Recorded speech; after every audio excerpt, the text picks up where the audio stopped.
Welcome back to the channel. आज हम accountancy का एक बहुत इंपॉर्टेंट टॉपिक डेप्रिसिएशन पढ़ने वाले हैं। सबसे पहले समझते हैं कि डेप्रिसिएशन होता क्या है। डेप्रिसिएशन का मतलब है फिक्स्ड एसेट की वैल्यू का धीरे धीरे कम होना। जैसे किसी बिजनेस ने 5 लाख रुपीस की मशीन खरीदी। जब मशीन रोज यूज होगी उसमें वियर एंड टियर होगा, वो पुरानी होगी और मार्केट में उसकी वैल्यू कम हो जाएगी। इसी रिडक्शन इन वैल्यू को डेप्रिसिएशन कहते हैं। सिंपल वर्ड्स में decrease in the value of a fixed asset due to use, passage of time, wear and tear और technological changes. Next is why is depreciation charged. अब question आता है कि depreciation charge ही क्यों किया जाता है। सबसे पहला रीजन है रेगुलर यूज। जब एसेट कॉन्टिन्यूसली यूज होती है तो उसकी एफिशिएंसी और वैल्यू दोनों कम हो जाती है। Next reason is passage of time. चाहे एसेट यूज हो या ना हो, टाइम के साथ वो क्या होती जाती है, ओल्ड होती जाती है, इसलिए क्या है डेप्रिसिएशन लगता है। Next technological changes. मार्केट में नए और एडवांस्ड मशीन्स आ जाती हैं, इसलिए ओल्ड मशीन की वैल्यू ऑटोमेटिकली क्या होती है, कम होती जाती है, इसलिए डेप्रिसिएशन चार्ज किया जाता है। पुरानी होगी और मार्केट में उसकी वैल्यू कम हो जाएगी, इसी रिडक्शन इन वैल्यू को डेप्रिसिएशन कहते हैं। सिंपल वर्ड्स में decrease in the value of a fixed asset due to use, passage of time, wear and tear और technological changes. Next is why is depreciation charged. अब question आता है कि depreciation charge ही क्यों किया जाता है। सबसे पहला रीजन है रेगुलर यूज। जब एसेट कॉन्टिन्यूसली यूज होती है तो उसकी एफिशिएंसी और वैल्यू दोनों कम हो जाती है। Next reason is passage of time. चाहे एसेट यूज हो या ना हो, टाइम के साथ वो क्या होती जाती है, ओल्ड होती जाती है, इसलिए क्या है डेप्रिसिएशन लगता है। Next technological changes. मार्केट में नए और एडवांस्ड मशीन्स आ जाती हैं, इसलिए ओल्ड मशीन की वैल्यू ऑटोमेटिकली क्या होती है, कम होती जाती है, इसलिए डेप्रिसिएशन चार्ज किया जाता है। नेक्स्ट करेक्ट प्रॉफिट कैलकुलेट हो, यानी कि अकाउंटिंग में डेप्रिसिएशन चार्ज करना इसलिए भी जरूरी है ताकि करेक्ट प्रॉफिट वैल्यू हो और बैलेंस शीट में एसेट्स की true and fair value show करनी। Features of depreciation. अब हम डेप्रिसिएशन की फीचर्स को डिटेल में समझते हैं। First is depreciation is charged only on fixed assets. सबसे पहला फीचर यह है कि डेप्रिसिएशन जो है वो सिर्फ फिक्स्ड एसेट्स पर चार्ज किया जाता है, करंट एसेट्स पर चार्ज नहीं किया जाता। करंट एसेट्स पर चार्ज क्यों नहीं किया जाता? क्योंकि ये एसेट्स बिजनेस में सेल या डेली ट्रांजैक्शंस के लिए यूज होते हैं, इसलिए डेप्रिसिएशन जो है वो सिर्फ फिक्स्ड एसेट्स पर चार्ज किया जाता है। Next is depreciation is a non cash expense. Depreciation को नॉन कैश एक्सपेंस कहा जाता है। इसका मतलब है कि डेप्रिसिएशन चार्ज करते वक्त बिजनेस से कोई एक्चुअल कैश पेमेंट नहीं होती। बिजनेस ने एसेट खरीदते वक्त ही पेमेंट कर दी थी, उसके बाद हर साल से सिर्फ अकाउंटिंग रिकॉर्ड्स में एसेट की वैल्यू रिड्यूस की जाती है। Next is depreciation is charge every accounting year. Depreciation जो है वो एक रेगुलर ईयर एक्सपेंसेस है। जब तक एसेट बिजनेस में यूज हो रहा है, हर अकाउंटिंग ईयर डेप्रिसिएशन चार्ज किया जाएगा।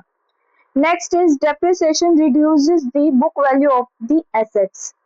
अब हर साल डेप्रिसिएशन चार्ज करने के बाद एसेट की बुक वैल्यू क्या होती जाती है, कम होती जाती है।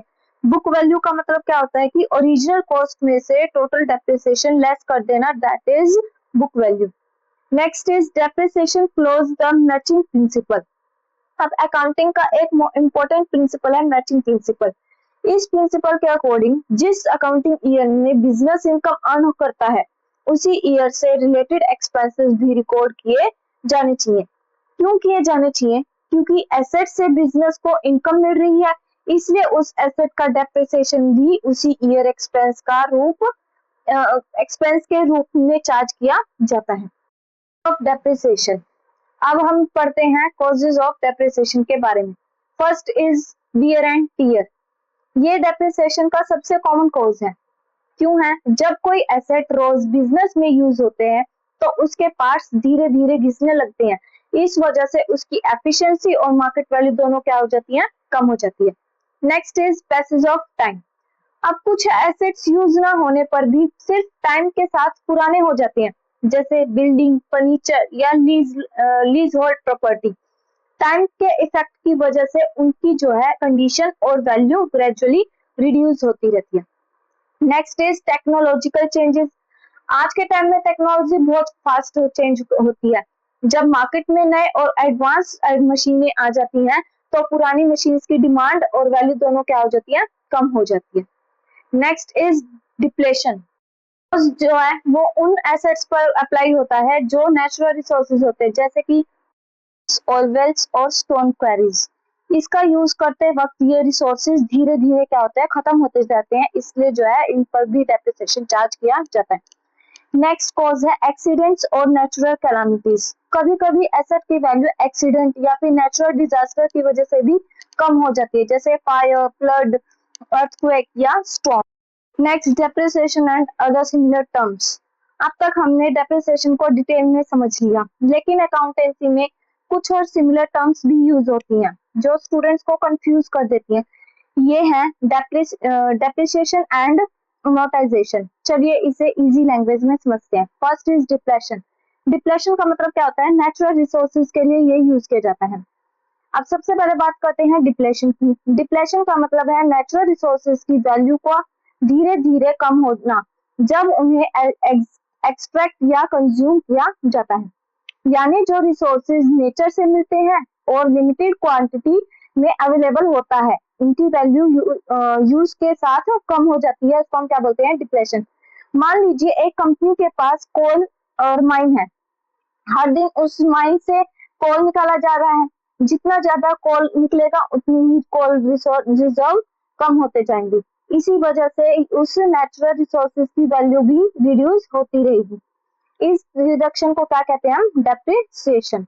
अब क्या एग्जांपल्स होते हैं हमारे नेचुरल रिसोर्सेज के, कोई बता सकता है? First is coal mines, oil wells, natural gas, mineral deposits, forest etcetera. अब नेक्स्ट है अमोर्टाइजेशन। अमोर्टाइजेशन का मतलब क्या होता है? अमोर्टाइजेशन का मतलब है इंटेंजिबल एसेट्स की कॉस्ट को उनकी यूजफुल लाइफ के दौरान ग्रेजुअली एक्सपेंस के रूप में राइट ऑफ करना। इंटेंजिबल एसेट्स कौन सी होती हैं? इंटेंजिबल एसेट्स वो होती हैं जिनको हम क्या है, देख नहीं सकते या फिर फील नहीं कर सकते, टच नहीं कर सकते, वो क्या होती है हमारी इंटेंजिबल एसेट्स, लेकिन वो बिजनेस को बेनिफिट देती हैं। फॉर एग्जांपल मान लीजिए कंपनी ने 5 लाख रुपीस के पेटेंट खरीदते हैं जिनकी यूजफुल लाइफ कितने ईयर्स की है, 10 ईयर्स की। तो कंपनी हर साल उस कॉस्ट का एक हिस्सा एक्सपेंस के रूप में रिकॉर्ड करेगी। इसी प्रोसेस को हम क्या बोलते हैं, अमोर्टाइजेशन। अब इंटेंजिबल एसेट्स के एग्जांपल्स क्या क्या होते हैं? Patents, copyrights, trademark, licences, software, franchise rights etcetera. Simple सी ट्रिक हमेशा याद रखिए, मशीन या फर्नीचर की वैल्यू कम हो उसको हम क्या बोलते हैं, डेप्रिसिएशन। कोल माइन या ऑयल वेल की वैल्यू कम हो उसको हम बोलते हैं डिप्लेशन। पेटेंट या सॉफ्टवेयर की कॉस्ट राइट ऑफ हो उसको हम क्या बोलते हैं, अमोर्टाइजेशन। अगर ये 3 टर्म्स क्लियर हो गई तो एग्जाम में इनकी क्वेश्चंस आप बहुत इजीली सॉल्व कर पाएंगे। अगर वीडियो हेल्पफुल लगी हो तो प्लीज चैनल को लाइक, शेयर और सब्सक्राइब करना ना भूलें। Thank you so much.